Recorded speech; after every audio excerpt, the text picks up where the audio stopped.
The Vietnam War remains one of the most brutal and psychologically devastating conflicts in American military history. While the war's complexities have been debated for decades, one aspect that cannot be disputed is the systematic torture and abuse that American prisoners of war endured at the hands of their North Vietnamese and Vietcong captors. Rejection of international law. From the outset of American involvement in Vietnam, North Vietnam deliberately rejected the protections afforded to prisoners of war under the Geneva Convention. Rather than treating captured Americans as legitimate prisoners of war, the North Vietnamese government classified them as war criminals and air pirates who had committed crimes against the Vietnamese people in what they termed an undeclared war. This deliberate misclassification served as justification for the systematic torture and abuse that would follow. Stripping American servicemen of their most basic human rights, the North Vietnamese refused to provide the International Red Cross with the names of Americans being held prisoner and denied regular inspection visits to ensure proper treatment. According to the 1947 Geneva Convention on POWs, this isolation from international oversight created conditions where the most horrific abuses could occur without accountability or intervention. The architecture of suffering, the most infamous of the North Vietnamese prison facilities, was Ho Lo Prison in Hanoi, sardonically nicknamed the Hanoi Hilton by its American prisoners. Originally built by French colonists, this facility was repurposed during the Vietnam War to house captured American servicemen, beginning with Lieutenant Junior Grade Everett Alvarez Jr., who was shot down on August 5, 1964. The prison complex was expanded in early 1967 to accommodate the growing number of American POWs, with new sections dubbed Little Vegas by the prisoners themselves. Individual buildings were given names after Las Vegas landmarks Golden Nugget, Thunderbird, Stardust, Riviera, Heartbreak Hotel, and the Desert. In dark humor that reflected the prisoners' attempt to maintain their sanity in the face of unimaginable conditions. The physical conditions alone constituted a form of torture.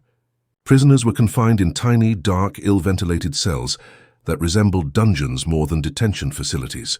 During hot summers and damp, chilly winters, POWs had inadequate ventilation, no sunshine in their cells, and little warm clothing, resulting in constant skin disease and sores. The filthy conditions attracted rats and insects, promoting disease and adding to the prisoners' misery. Systematic torture methods. The torture methods employed by North Vietnamese guards were both systematic and exceptionally cruel. The most dreaded form of torture was known as the rope treatment, or taking the ropes, which subjected prisoners to excruciating physical abuse. In this horrific procedure, a prisoner would be placed in a sitting position, with his ankles bound in leg irons, while his wrists and elbows were bound tightly, together behind his back and pulled up to the back of the head. Prison guards would then plant their feet between the POW's shoulder blades to apply leverage and pull hard until the prisoner's arms were up and back over his head, forcing his head down between his feet. To intensify the pain, guards sometimes walked on the prisoners' backs to further cut off their upper body circulation. This torture method could dislocate limbs and cause permanent physical damage while pushing victims beyond the limits of human endurance. Captain Tom Moe endured one of the most documented torture sessions, during which he was beaten by several guards for many hours, bent backwards with ropes and irons, hung from a pole, slammed face first onto a concrete floor, and nearly drowned with a filthy wet rag and iron bar clamped in his mouth. When he expressed a desire to die to escape the pain, his captors laughed and told him, "It's easy to die but hard to live. That will show you just how hard it is to live." Prolonged isolation and mental torture beyond physical torture. The North Vietnamese employed sophisticated psychological warfare designed to break the mental resilience of their prisoners. Many POWs spent years in solitary confinement, isolated completely from human contact. At the notorious Alcatraz facility, prisoners were kept in irons 15 or more hours each day in tiny, dark, dungeon-like cells. Navy Lieutenant Harry Jenkins spent 85 days in irons for the simple act of communicating with another prisoner. Air Force Colonel Robbie Reisner endured 10 consecutive months alone in a darkened cell, while Lieutenant Colonel Swede Larson survived 18 months in similar conditions. The psychological impact of such prolonged isolation was devastating, with many prisoners reporting hallucinations, depression, and lasting mental trauma. Communist indoctrination was constant, featuring endless Radio Hanoi broadcasts and lectures during torture sessions. The North Vietnamese sought to extract written or recorded statements from prisoners criticizing U.S. conduct of the war and praising their treatment by their captors. Viewing such statements as propaganda victories, the Hanoi March, public humiliation, one of the most flagrant violations of prisoner rights, occurred in July 1966, when 52 American POWs were forced to walk handcuffed in pairs through the streets of Hanoi, in what became known as the Hanoi March. This propaganda exercise was designed to fuel North Vietnamese public anger and demonstrate American humiliation at the hands of their communist captors. The march quickly turned violent as thousands of North Vietnamese civilians attacked the defenseless prisoners, beating them along the 2-mile route, while their guards proved largely unable to restrain the mob. The authorities lost control of the crowd near the end of the hour-long march, and both POWs and guards had to fight their way to safety. Nearly every American prisoner was injured in the attacks. Starvation and disease, the deliberate deprivation of adequate nutrition, constituted another form of systematic abuse. Prisoners were given inadequate meals limited to thin pumpkin or cabbage soup, small amounts of bread and rice, and meat that was often rotten or covered in hair. POWs received cold food in winter and hot food in summer, adding to their physical discomfort. The lack of medical treatment threatened all POWs, with many suffering from preventable diseases and infections. Combined with the filthy living conditions and constant exposure to rats and insects, prisoners faced a daily struggle for survival. Many developed chronic skin conditions, open wounds, and suffered from malnutrition-related illnesses that went untreated. The cruelest period, retaliation for escape following a failed escape attempt in May 1969 by Air Force captains John Dramisi and Edwin Atterbury. The North Vietnamese launched what became known as the most brutal and sustained episode of torture during the entire Southeast Asia conflict. The elaborate escape plan had involved creating clothing and props to blend in with the local population, and the prison authorities were furious that Americans had been able to plan such a complex operation. For 2 weeks, POWs suspected of being on the escape committee were systematically tortured for details. Even prisoners who knew nothing of the escape plan were subjected to savage beatings and torture. Already meager rations were further reduced, exercise was banned, and the torture spread throughout the prison system. The methods employed during this period were particularly heinous.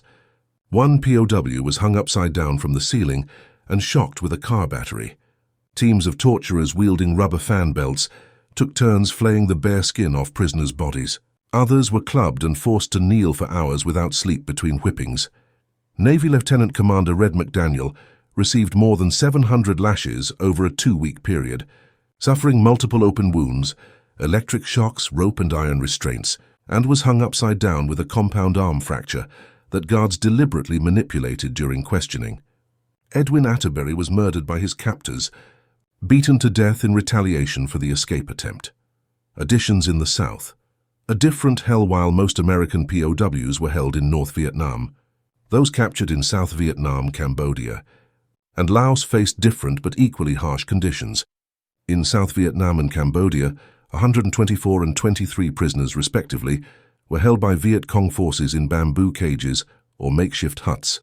Forced to move frequently to avoid detection, these prisoners were constantly exposed to weather and jungle conditions, isolated from fellow POWs, and at the mercy of guerrilla fighters who often operated without central authority. The jungle environment brought additional threats from insects, disease, and wildlife, while the constant movement prevented any semblance of routine or stability. Those held in Laos faced especially harsh environmental conditions in rugged, dry mountains with little food and water.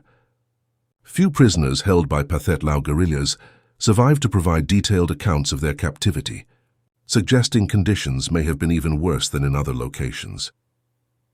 Human cost. By the war's end, 65 American POWs had died in captivity, victims of execution, torture, injury, or disease.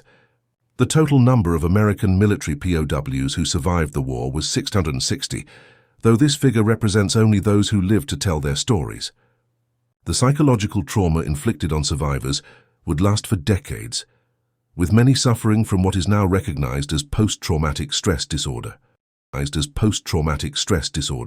The systematic nature of the abuse was evident in the North Vietnamese training and coordination of torture methods across different facilities. Guards were instructed in specific techniques designed to maximize pain while avoiding death, ensuring prisoners remained alive for continued exploitation. The goal was not merely to extract military information, but to break the will of American prisoners, both individually and as a group. Acts of resistance and courage. Despite the horrific conditions, American POWs demonstrated remarkable resilience and ingenuity in maintaining their military structure and morale.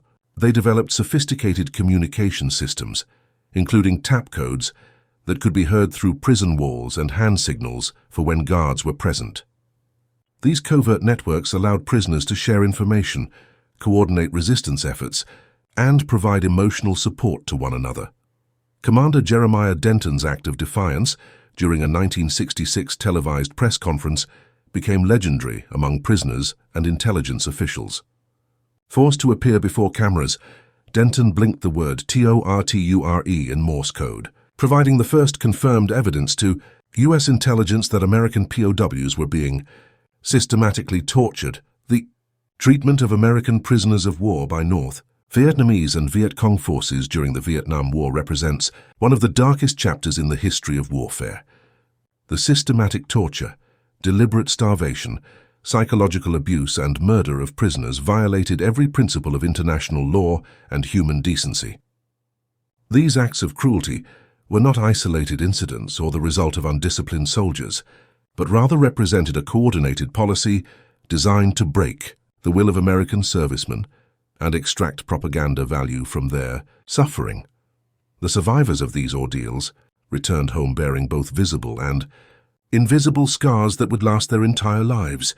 Their stories serve as a testament to the resilience of the human spirit and the depths of cruelty that humans can inflict upon one another when the restraints of civilization are abandoned. The documentation of these atrocities ensures that the sacrifices of American POWs in Vietnam will not be forgotten and stands as a stark reminder of the importance of international humanitarian law in protecting those who fall into enemy hands during armed conflict.